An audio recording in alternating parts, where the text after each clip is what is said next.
नमस्ते, मैं रूबी नौटियाल आज अपने YouTube चैनल हिंदी नोट्स पे आप सभी का स्वागत करती हूँ।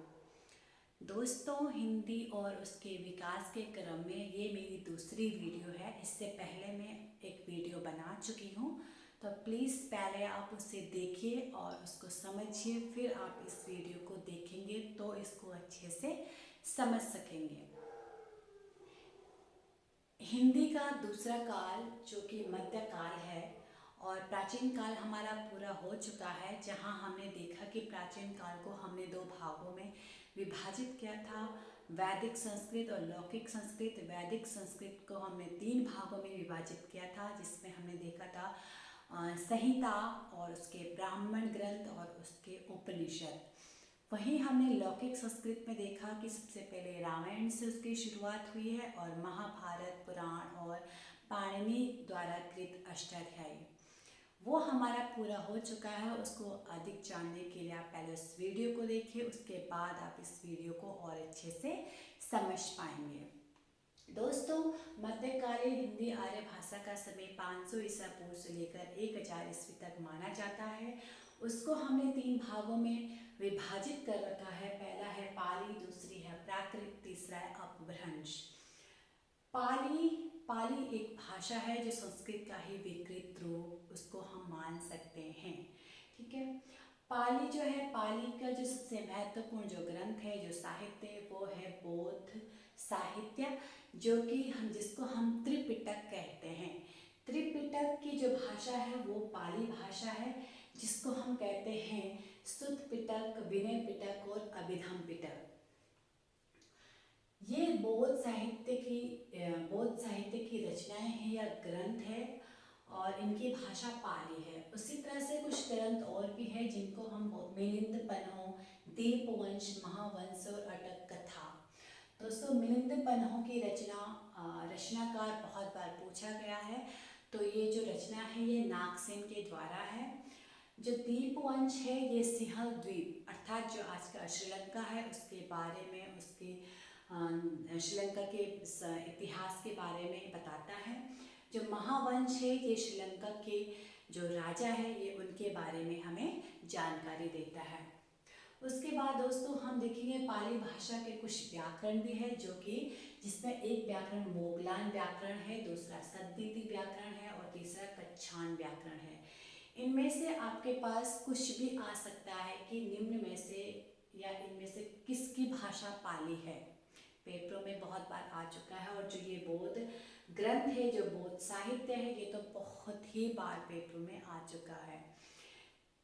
इसमें इस तरह से प्रश्न बन जाता है कि बताइए बौद्ध जो साहित्य है, या इसमें से किसी एक का नाम आ जाएगा कि विनय पिटक ग्रंथ की भाषा क्या है। तो अब आपको पता चल जाएगा कि ये सब क्या है, पाली भाषा में लिखी हुई रचनाएं हैं। उसके बाद हम व्याकरण की बात कर रहे थे। व्याकरण के जो मोगलान व्याकरण है उसके रचयिता मोगलान है और यह पूर्णतः गंभीर और सर्वश्रेष्ठ व्याकरण है पाली भाषा का।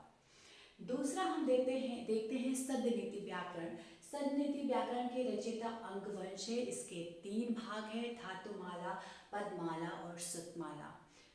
इसके 27 अध्याय है तथा 1391 सूत्रों में निबंध है। तीसरा है हमारा कच्छान व्याकरण। इसमें 4 अध्याय है, जिसको नाम कप, संधि कप, आख्यात कप और किविधान कप 4 इसके अध्याय है। 23 इसमें परिच्छेद है तथा 675 इसमें सूत्र है। यहाँ पे मैंने कुछ लिखा है कि जो मिलिंद पन्हो बौद्ध भिक्षु जो नागसेन थे और जो इंडो यूनानी राजा मिनांडर थे, उनके आपस की जो बातचीत है वो इसमें लिखी हुई है। उसके बाद जो कच्छान व्याकरण के कर्ता, जिसके नाम से ही कच्छान व्याकरण कहा गया है, ये भगवान बुद्ध के एक परम शिष्य थे। उसके बाद हम देखेंगे कि पाली भाषा को प्रथम देशीय भाषा भी कहा जाता है। ठीक है, पाली भाषा को प्रथम देशीय भाषा भी कहा जाता है और जो पाली भाषा थी वो मुख्यतः मध्य प्रदेश की बोली थी। और जो पाली भाषा थी ये कलिंग, कौशल, उज्जैनी की एक प्रमुख भाषा थी। दोस्तों, प्राचीन काल हमारा कंप्लीट हो चुका था। मध्यकाल का हमारा जो पहला, जिसमें हम सबसे पहले जो भाग में पहला पाली है, पाली के अंतर्गत ये सब चीज़ें हमने देखा कि पाली की जो हमारे बौद्ध ग्रंथ है, जो बौद्ध रचनाएं हैं, उसमें त्रिपिटक इनको कहा जाता है। इनकी रचनाएं पाली भाषा में है।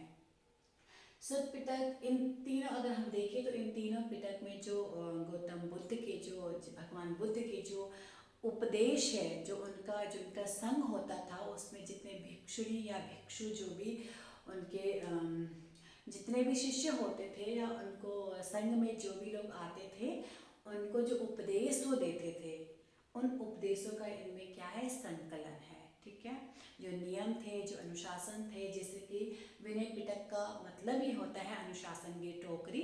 तो उसमें जो भी नियम, संघ में आने के लिए जो नियम, जो अनुशासन सबको मानने पड़ते थे, जो नियम लागू होते थे, उन नियमों के बारे में इन पिटकों में लिखा हुआ है। तो दोस्तों, ये है हमारी पाली भाषा, उसके कुछ ग्रंथ, कुछ रचनाएं, कुछ व्याकरण। ये बहुत बार पेपरों में आ भी जाते हैं कि इनमें से किसकी भाषा क्या है। आगे हम देखेंगे कि जो हमारा प्राकृत है, इसमें क्या क्या रचनाएं हुई हैं और इसका स्वरूप क्या है। तो आगे हम प्राकृत भाषा के बारे में देखेंगे।